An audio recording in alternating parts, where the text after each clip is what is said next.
Loved it, haven't you? Yeah, I have. We've loved having you. Thank you so much. And I've been doing a bit of performing there. Yeah, you did. It's great. I'm going to perform today, actually. My poem called State of Emergency, which is what I performed when we first met. And that's my favourite poem in the whole world. I'm not even lying. Thank you. Okay? Promise you. Thank you. I think the first time where I performed there, like, I didn't get much of a big intro on the way out. They were like, oh, we've got poet coming on. Give it the same love, because poetry's like... You went quiet and everyone started walking off. Ragga Twins intro on this. Yeah, I don't know Ragga Twins intro, but... when you're ready, yeah? No, I think I'm going to step over to the... I can do it here, actually. Oh, no, step over to the mic, go on. Step over the mic. Into the booth. Alright. Stepping over to the mic right now. Yes, you have the natural poetry. Now you hear this, but you never heard it before. So what we give to you, you're gonna want some more. Oh, yeah? You said everything, yeah? Yeah. So remember, right now, stepping up to the mic to give the lyrics delight, poetry that's not slight, not left, not right. Give it up for the Naturalie. Thank you for the intro, gentlemen. This poem is called State of Emergency. It's a state of emergency. Our youth are living in Perth City. The sirens won't stop. My losses from our crop. The streets are running red. Too many sons are dead. Taken by the force of a blade, or the heat of flying lead. Stealing mother's joy. She's lost her little boy. He's never coming back. She's trying to accept that fact. Where are you from, my G? This cold mentality. It's like your hearts are switched off. Conscience turned on mute. Can't hear it saying stop. He's just another youth. It's like your mind can't see. I'm hunting down another me. Your hearts can't be devoid of spirituality. You lost touch with your emotions and your sense of humanity. This is insanity. It's like you've logged into attack mode. Black Ops for postcode. You live in GTA each and every day. How did our seed become Assassin's Creed? The streets are filled with fright. Mass killings like Fortnite. You live on a battlefield where neither side will yield. Spitting, bragging, laughing when another son's been killed. Mama's sitting in the shadow of a tomb, weeping, wailing for the fruits of her womb. You live life like it's a game, with no remorse or shame. You need to seek retrieval from this resident evil. Stop the violence, cruelty, and tension. You need bloodshed redemption. How comes you're walking numb, with a knife or a gun? Perception so twisted, inflicting pain is fun. When did that dot of that cake become all you need to make? How did you become so filled with venom and with so much hate? When did making blood run turn into something to be sung? Death chants on YouTube, stoking up each feud. No value for life, but you worship Giuseppe and Lubes? What's made you so disenfranchised, hardened and desensitized, branded, trapped, materialized? So bloodthirsty? Murders are recorded, shared and televised. How can it be so easy to take your brother's life when he faces the same terrors? He's living with the same strife. He's living with the same fear. They're always so close, so near. Those you are calling ops, you should see as your peers. You had the same dreams at primary. Both love football secondary years. Rather than shedding each other's blood, you should be shedding tears. You're trying to fill your pockets and live your best life. But for most, it doesn't end living lavish, or with children and a wife. It ends in a box where time slows and tick-tocks, or buried when time stops.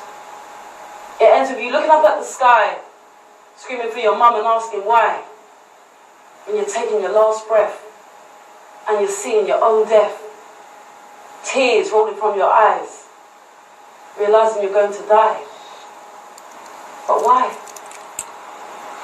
Where are we going wrong? Where has compassion gone? Who hardened up your heart so you're singing chef, chef and chop, chop in each and every trap and drill song? When did your brother's death start to feel like nothingness? And as the death statistics rise, have you hardened up your chest? Do tears fall less and less? Can you justify your mindset? Is there any reason left? When did you start seeing your reflection as your enemy? How long will this genocide continue in our community? I said we're living in a state of emergency. We need a remedy. Thank you.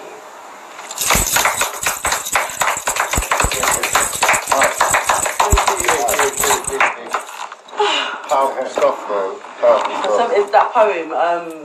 I wrote it after one of my students, because I'm a teacher and I work within it's a multi-academy trust, but we work in a crew. And I've got like a unit for the ones that get kicked out of our main crew. So the young people that I work with, they're in the struggles, and there's so much problems. But one of my boys, he'd left by then, but he got stabbed, and I heard about it. So I kind of went away, and it was more like me venting, and I wrote that poem, and yeah, it's powerful, man. Very powerful. But it's like I feel it, but it's like every day it is a state of emergency, and it's like we've kind of got to a stage where we're so hardened by it. You see something every day, someone's dying every day. It's like normalised.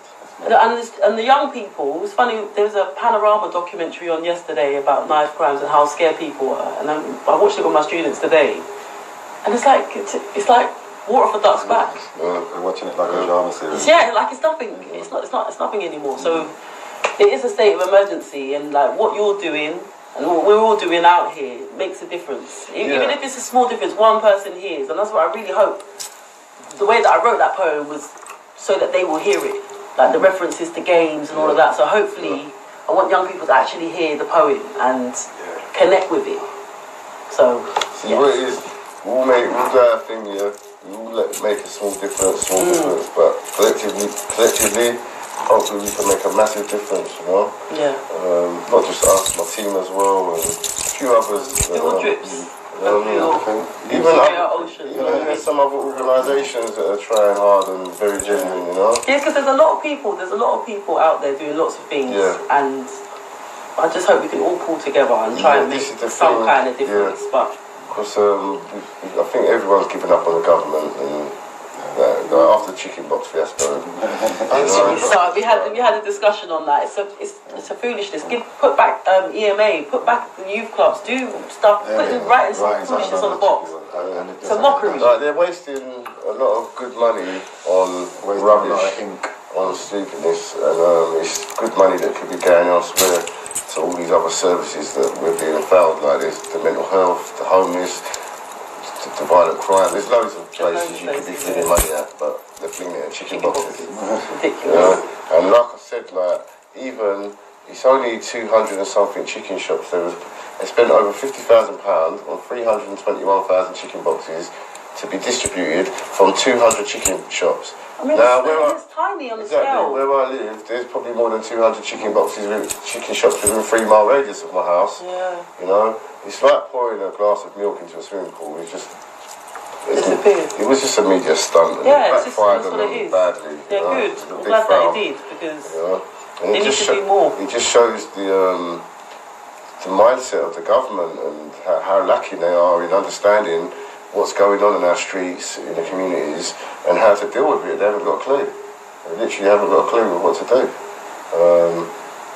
They seem to, instead of coming to us and supporting us and other organisations that seem to be doing well, they're trying to steal our ideas and claim it for themselves. Just get on with trying to deal with knife crime. Forget whose ideas they are. There's people out here on the ground that are willing to do the work. Yeah, because nobody will go and tell them how to run the country. They need to. They want to tell you, they want to come and take something and get the praise and the gratification. And do it on their own thing. That's We don't want to go into House of Commons and tell, well, we do when it's about art, but not about their foolishness. Yeah, I'm not interested. You know? Yeah. So they should come to you and give you the platform, give you the financial backing. And Yeah, there's people doing things on that are affected on a small scale. Invest in them. Yeah, that's what they've got the funding. But the reason they don't, because they don't care. Because it is a lot of It's so obvious to everyone now. They don't care. They don't give a damn. You know, it's that obvious now. They've made it that obvious. You know. Because there's a few people doing. I've seen a few stuff on TV, but it's you don't see. You see it once and that's it. Yeah, Isn't it? and that's it. Yeah. It's like they've shown it now. That's it. And nothing else progresses. You know. People out there, politicians listening, seriously, you need to actually I invest. think they're more interested in finding the people that do this stuff, so they can put them in prison and make money. Yeah, You know what I mean? Because, you know, prison's all about Money. Sometimes they can't even find them. That's the worst thing. They can't even find who's doing the stabbing. And that's what I'm saying, it's brazen these days as well. You see, when you see like the knives and the things that are going on and the fight in the street, so brazen. And it's like, Because they know police ain't about and police ain't coming. You know? And even if they do get caught, they're not going to get much sentence anyway. Look at Joseph Cullymore from Chingford. You've met his family. They were Chingford man. Yeah, we support Joseph Cullimore's family. Joseph was murdered on August the 17th, 2018. That's just over a year ago. He was knocked out by... Joseph was 42 or 43 years old. He was knocked out by a 16-year-old who then proceeded to take a kitchen knife and stab him 9 times whilst he was knocked out on the floor and murdered him.